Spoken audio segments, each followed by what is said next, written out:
Praise the lord అండి. ఎలా ఉన్నారు? ఒక చిన్న సాక్ష్యం మీతో పంచుకోవాలనుకుంటున్నాను.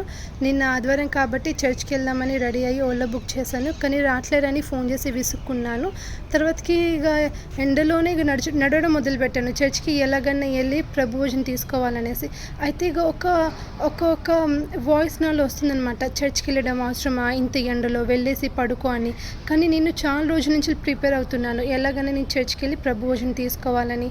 అయితే నాకు నాలోనే ఒక ఆత్మ నాకే ఎవరో చెప్తున్నట్టు, ఈ యొక్క కోపంతో నువ్వు ప్రభు భోజనం తీసుకుంటావా? ఈ యొక్క క్షమించలేని మనసుతో నువ్వు ప్రభు భోజనం తీసుకుంటావా అని వాళ్ళకి ఫోన్ చేసి వెంటనే ఓలా అన్న వాళ్ళకి, నన్ను క్షమించండి, నేను మిమ్మల్ని కోపమించుకున్నాను, నన్ను నిజంగా క్షమించండి అని వాళ్ళతో క్షమాపణ అడిగి అప్పుడు నేను వెళ్ళి ప్రభు భోజనం తీసుకున్నాను. మీరు కూడా ఒకవేళ ప్రభు భోజనం తీసుకోలేకపోతే మీ యొక్క మనసుని మీరు సిద్ధపరచుకోండి. దేవుడు తానే మార్గం చేస్తాడు ప్రభు భోజనంకి. Thank you.